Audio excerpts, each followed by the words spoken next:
On this awesome island episode of UTR, we drive, float, fly, and hopefully say hi to a moose.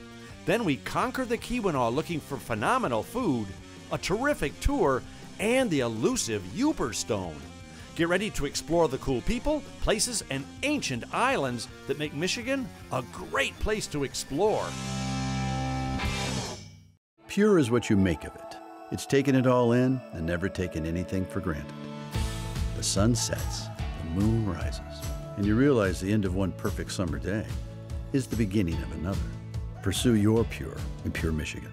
A visit to the Stahl's Auto Collection will take you back to a time when cars were more than just a way to get around. A fantastic assortment of gas pumps, neon signs, and automated music machines dating back 150 years that must be seen and heard. Info at stahlsauto.com.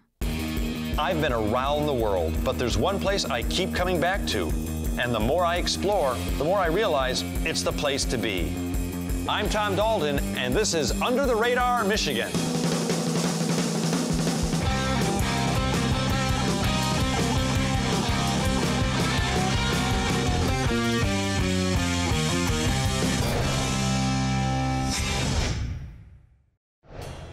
Well, if there's anyone with a Michigan bucket list that should be pretty much empty by now, it's me. I mean, in the last 12 years, I've been almost everywhere, seen almost everything, and eaten almost anything you can eat on both of our pleasant peninsulas. But believe it or not, I still got one big thing left in here, and I'm gonna grab it by the antlers and yank it out. Gee, I hope they don't bite. That's right. We're going to Isle Royale, the amazing national park that's parked way out in northern Lake Superior. And I'm going to see me a moose, because I've lived in Michigan all of my life, and I never done saw one. Now, if by chance you're wondering exactly where Isle Royale is, it sits at the western part of Lake Superior and is Michigan's northernmost outpost. Yep, Isle Royale is an almost 900 square mile prehistoric place where moose run free and nature reigns supreme. It's true wilderness surrounded by water, and there's only two ways to get there, oneth by plane and twoeth by boat. Now for the journey out, we opted for the 6-hour life aquatic adventure on the mighty Ranger 3. From late May through early September, it departs twice weekly out of the city of Houghton on the Keweenaw Peninsula. So with more excitement than we could possibly push into our backpacks, we boarded said boat and commenced a floating forward up the Portage Canal and into the open waters of Lake Gitchagumi, aka Superior, off for a pure Michigan adventure. Once I strapped on my sea legs, I made my way forward to the bridge to find out more about this trip and the ship from Captain Aaron Personaire. You know, Aaron, the first thing that blows me away, oh, by the way, aye, Captain. The first thank you. The first thing that blows me away is the fact that we are out in the middle of Lake Superior, and you hear all these stories and tales about this mighty, powerful lake, and it's like glass out here. Yeah, it's a beautiful day today. How often is it like this? You know, in the summertime, we have a lot of weather like this. Summer can be really, really beautiful on Lake Superior. She's a lake that has, I think, a lot of different personalities through the year. This has been on our bucket list for how long, you guys? For 12 years now. And now the fact that we're finally doing this, I'm just over the moon. It's just so cool. Isle Royale is just such a neat place. Yeah. And we're able to bring people out there to experience it. And I just love that. Well, so we're not even to the island yet, and I'm having so much fun on this ship just because it's, like I said, it's iconic, it's cool, it's got the little movie theater, it's got the restaurant. Is this the main supply ship for the island? Yeah, the main logistics vessel for the whole island. So we take just about everything that the island needs out there, from food for the restaurants and for employees out there to dumpsters back and forth. We take private boats on our deck out there so people don't have to run their small boats across the open water of Lake Superior. And I'm so blown away with how calm this mighty body of, and this is the largest freshwater lake in the world, and we've all heard the tales, and we know what it can be like up here, and this is just, you could paddleboard across here. Yeah. I wouldn't recommend it. Yeah, it's a great day. We don't always have days like this. You know, in the summertime, you know, there's a lot more nice weather. But when we get into the fall, you know, things start to get a little dicier out here. So I won't be on that trip. Well, before long, well, actually, it was kind of long. Anyway, we saw it. Land ho! Do they even say that anymore?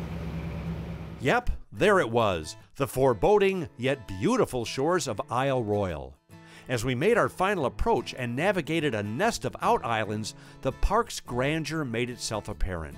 And before we knew it, we were pulling up to the dock, grabbing our gear, and heading down the gangplank. Now, once you arrive, there are two distinctly different ways you can experience the majesty and mystery of this island. You can hike into its rough and wild interior, carrying all the food and supplies you'll need for rustic and remote wilderness camping, or you can make reservations at the island's only full-service resort, the Rock Harbor Lodge. You'll never guess which one we picked. Well, once I stowed my gear, aka unpacked my toothbrush, I sat down with Marina Alexander. She literally personifies the paradise known as the Rock Harbor Lodge. And she made us feel, well, more than welcome. I have to be honest, that when the ship pulls into the harbor here, and then you see the Rock Harbor Lodge, it's like something from a dream. It's like from a fairy tale. This place is so much cooler than I thought it would be. Yeah. I really thought this was going to be more rustic. I mean, it's rustic in feel, but this is a really cool full-service resort. Yeah. You've got an amazing restaurant. And tell me a little bit about the accommodations. So we've got two types of accommodations here at Rock Harbor. We've got the cabins you guys are staying in, right? Yes. Housekeeping cottages. Beautiful view of Tobin Harbor. It's a little more in the forest. But then our lakeside lodge rooms sit right on Lake Superior. So you've got that $1 million view and a beautiful room with a bed and a bathroom, and which is kind of all you need out here.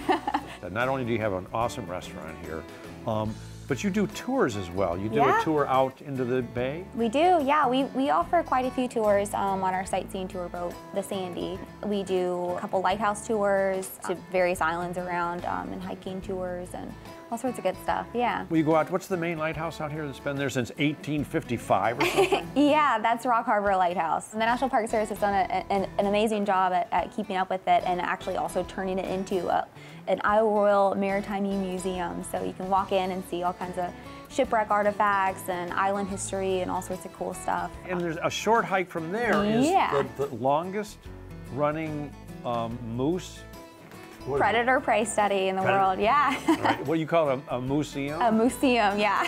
Tell me about that. Yeah, so Rolf and Katie Peterson, who have been kind of in charge of the moose and wolf research out here, they reside there in the summertime, and they have this amazing collection of moose bones and antlers and skulls and all sorts of cool stuff over there, and they welcome visitors to come up, and they will explain, you know, all the science and history behind the moose and wolves, and it's really special. That tour alone is my favorite one, and I think any visitor out of Isle Royale should do that one tour. Well, we hope to see a moose. Yes. Already saw a squirrel, so I've seen moose and squirrel. I want to see moose and squirrel. But you're too young to even know what that is. Do you know who Bullwinkle is? I do, yeah. Oh. Well, we do. We've got a lot of moose references out here, so Bullwinkle is definitely the top on the list of that. Right. Well, thanks for having us at the lodge. I appreciate it. Yeah, I'm glad you guys are out here. This is about as roughing it as we do, right, fellas? when we rough it. Yeah. Well, enough talking about this incredible island. It was time to carb up at the lodge restaurant. Food. And get a good night's sleep, because tomorrow was our day to hike, explore, and hopefully eye a mighty moose. And what a beautiful, serene, and pristine evening it was.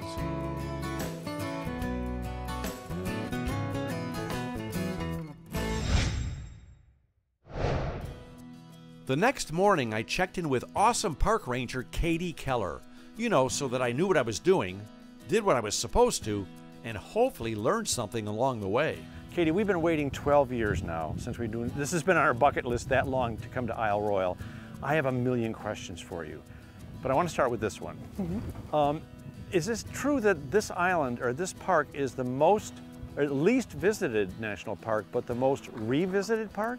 It's the least visited national park in the lower 48, Yeah. and we believe it to be the most revisited. I've never seen that statistic for myself, Right. and so, you know, somebody said it at one point, and it might be mythology, and it might be fact now, but either way, people love this place, and they come back again and again throughout their lives. Well, what can people expect when they come to the island? I mean, obviously you see a lot of serious backpackers and hikers. How many miles of trails are there? 165 miles of trails, 36 campgrounds, one Rock Harbor Lodge, along with Wendigo camper cabins and lots of other stuff in between.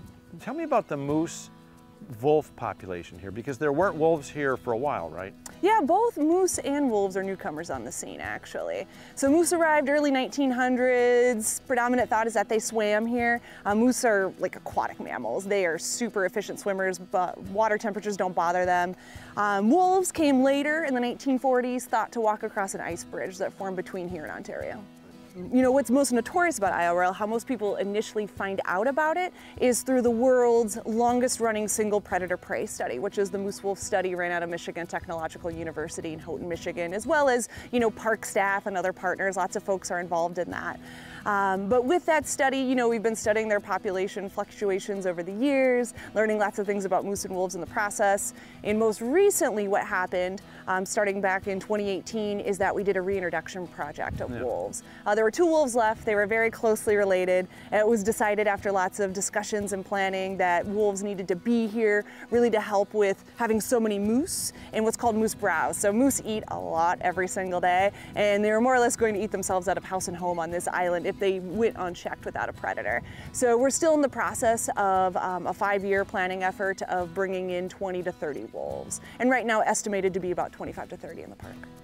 Think I'll see a moose? Maybe. No, just say yes. I have known people that have come here on multiple trips and never seen a moose. Really? Yeah. That's not me. I'm seeing me a moose. Well, after absorbing some absolutely awesome info from Ranger Katie, for the next 3 days we went out and actually did some pretty hefty and healthy hikes. We hoofed it with both Marina from the Rock Harbor Lodge and even our good friend Jen Julian from the Vault Hotel in Houghton. But alas, not even a mirage of a moose. On our final day, we went out for one last time to track the elusive moose. And with quite a few hiking miles notched deep into our official UTR Naugahyde accessory belts, you can imagine my surprise and excitement when finally and suddenly we came upon a massive moose grazing on some greenery. Mission accomplished! Finally, I was face to face with the most majestic of mammals. A Michigan memory come true and finally banished from my bucket list. Now, this is where I have to say that if you do encounter a moose in the wild, remember, this is not Bullwinkle. These are huge wild animals, and you should respect their space and keep your distance. So after a good long look and a few photos to help tell the tale, we headed back to the lodge and prepared to head back to civilization. Since we took the boat out to the island, we thought we'd give you a taste of the aviation experience by heading back to Houghton Hancock, high in the sky. That's right, we're taking the 30-minute flight back on Isle Royale seaplanes with pilot Tomas Souls. It's fast, fun, and affords you some absolutely spectacular views of both Isle Royale and the Keweenaw Peninsula. So with memories of moose dancing in our heads, we climbed aboard, buckled up, and traded wild wilderness for the wild blue yonder. So if you ever get the call of Michigan's wild wilderness and want to spend some time on a prehistoric paradise, float or fly over to Isle Royale National Park on Lake Superior. Like so many others who've been there, you'll be back. Well, with wheels, I mean pontoons down in Houghton, it was time to continue our never-ending quest to conquer the Keweenaw. So we jumped in Jim's righteous, snack-filled ride and headed north to the historic town of Calumet for some mouth-watering pasties and some hearty hamburgers harbored in a hut. Actually, it's the Hut Inn, to be more precise. And since 1952, it's been a casual culinary cornerstone up here in the Keweenaw. That's right. For 70 UP years, the Hut Inn in Calumet has been feeding hardy Yoopers and vacationing nomads alike. But before we dig into a UTR-style dinner, I thought I'd get a heaping helping of their history from John Gervais. I have a theory about this place. Frank Lloyd Wright had a nephew who was probably a hobbit, and that's who designed this place. I think so. Really, okay, well, give me the history. Who built this place, and why? Like, this is so wonderfully bizarre. It was a unique idea by a man named Paul Hendrickson back in 1950, probably 50 when he started. Yeah. And he was kind of an eccentric man, and he had this vision of an upscale burger house. Yeah. And it was an upscale burger house, and he wanted everything to be really unique, where it had a sitting room and a elegant atmosphere. Yeah. And that's what he did. He ground his own hamburger, and he became a millionaire doing it. Seriously? Yes, and he kept adding on, as you can see. He just kept adding on and adding on and adding on. Yeah. And then he put a couple rooms on the back that come off a corner, which used to be attached but isn't anymore. Okay, okay. And that's where the Hut Inn comes in. But once I got here, there was no inn, so now I just named it the Hut Restaurant. Yeah, oh, I understand all your burgers are great, all your food's great, and your pasties. And that's a company that's called Pasty Central, which is right next door to us. So they're not made in our kitchen, but right next to us. Right next door. And Charlie Hopper heads that up over there, and they've been doing it for years. And you know And then you serve those here? Yeah, we work together, and so yeah, he was the owner before me, and so he wanted to keep the pasties in the building, and I said, well, I'm for sure. What do you think is special about the Keweenaw Peninsula? The people, for sure. I mean, the people are resilient, they're tough. We get, 300 inches of snow a year, especially right here that way. This is just like a snow belt up here in Kearsarge. And, it's just, if you live here, you become a tough person. Right. You're resilient, and, you can get through anything. And the people here are like that. And not only are they tough, but they're kind. And so you have both, that's a great thing to have. When you have kindness with toughness, that makes a great person. And so we have a lot of those in this area. The restaurant business is one of the toughest businesses in the world yes. to make a living. So I bought my first restaurant when I was 19. Yeah. So thanks for your service. Yeah. And speaking of service, I think it's time to get served. Yeah, there you go. This is a good menu. Well, since we were already seated and armed with utensils, we decided to put the Hut's helpings to an official UTR taste test. And as you might imagine, they got an A. A for awesome. I'm telling you, the Hut Inn really is my kind of eatery. It's a total throwback place where you can throw back some great food in cool, comfortable, and friendly surroundings. If your culinary encounters are stuck in a rut, get to Calumet and chow at the Hut. Wow, sounds like Dr. Seuss eats there too. Bonus. Well, the next day we decided to catch a dragonfly and learn even more about the Houghton-Hancock area.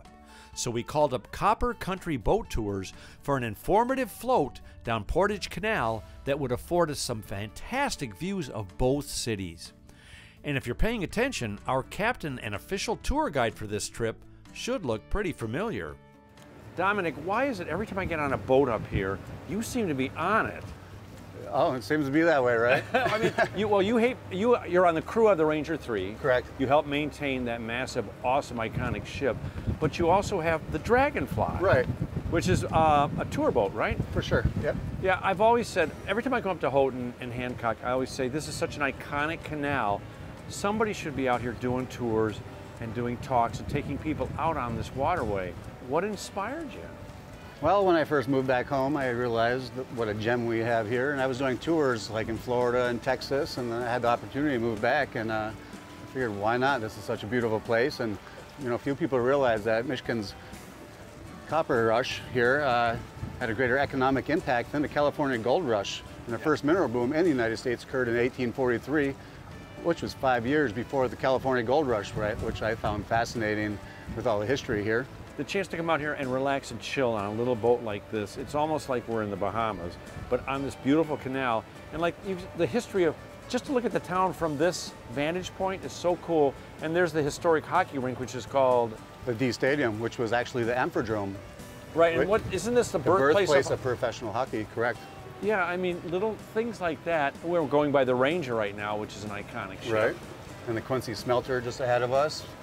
Yeah, We got the Quincy Mine over there. That's all around us. History is all around us. And the bridge we just went under is iconic. Right, built in 1959, finished in 1959, and there's 3 other bridges before that one. What's the biggest surprise fact that you tell people when you bring them out here? Oh, which one to pick? I know. There's so many you know of them. so much, I know. Yep, and I hate to give my secrets away. Well, then suffice it to say, you should come on this tour. It's the Dragonfly. The name of the company is Copper Country Boat Tours. Copper Country Boat Tours. This little awesome little vessel is called the Dragonfly, and this is Captain Dominic. He'll take care of you like he's taking care of us right now. Now, where are those adult beverages? Well, once again, Dominic made our aquatic adventure one to remember. We learned and saw so much cool stuff, all in a relaxing Dragonfly boat ride up and down the canal. If you're looking for a fun and unique thing to do with your friends or family, next time you're in the Keweenaw, check out Captain Dominic and his Copper Country Boat Tours. It's an informative float you'll boast about for years to come. Or my name ain't Maritime Tom. Or, something like that.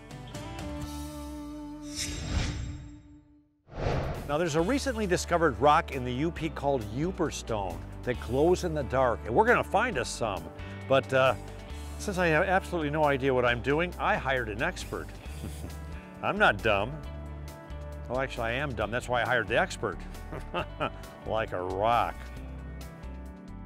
That's right, we hired Steve Germou of Upper Peninsula Tours, and he takes people on all kinds of awesome UP adventures.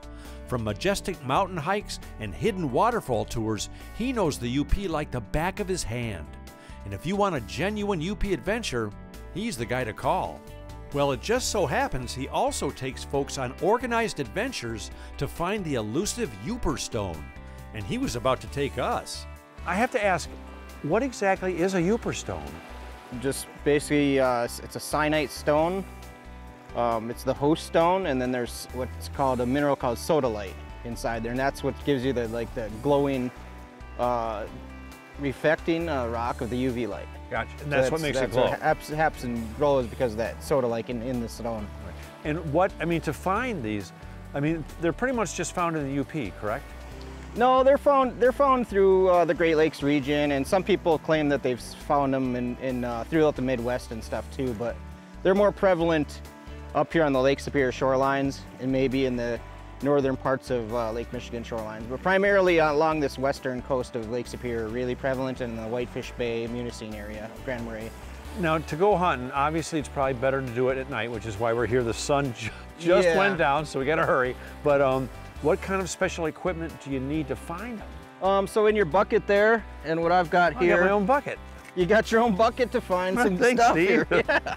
That's what we provide on the tours. Yeah. So something to carry your Yooperstones that you find. Yeah. I like to carry another big bucket with me as well, so if we find any trash, we can pick it up and keep the beach clean as well. And I usually provide a small light like this for pretty much everybody that's on the tours, and it's gonna light up the rocks fairly nicely. Is it like a black light, or it's a UV light, not particularly the black lights that you find in Halloween stores and stuff like that. It's got a different wavelength. 365 nanometers is the wavelength that you want. Gotcha. To give the proper lighting of the rock, so it really lights up. What do you think my chances are?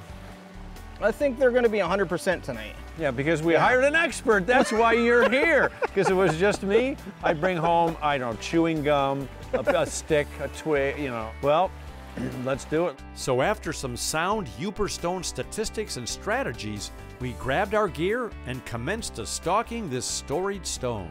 But this is what we want to do. We just want to walk the beach. A lot of times they'll be right on the shore. And yeah. A nice little thing to do too, as you get a nice set of rocks here, is just to kind of do a kick around. Right. And you're going to want to give your light a little shine around you. Good. Now we're looking for like an orangey, amber, orangey glow. Yeah, kind right? of like a if someone's smoking a cigarette. Yeah. Oh. Oh my gosh! Did you see that? And see, it's still light out. You can still find them if you have a good light. Holy cow! Yeah, look at that. Look at that. Take your light off of it. And it's nothing. And it looks like nothing. Oh my Awesome. gosh. Yeah. I gotta tell you, this was too cool for school. And thanks to Steve, we found an actual bona fide Yooper stone, lit it up, and had a great story to tell our friends and family. Oh, and did we find any more Yooper stones? Well, you tell me. Bonus. You know, they say the older you get, the more often you should do something for the very first time. Well, it's time for you to contact Steve at Upper Peninsula Tours and light up your own Yooper stones. It's also time for you to get up to Isle Royale National Park and Michigan's amazing Keweenaw Peninsula, have your own awesome adventures, and empty out some of the things on your bucket list. Well, I'd offer you the moose that I saw, but, well, I already let him out of my bucket. Oops.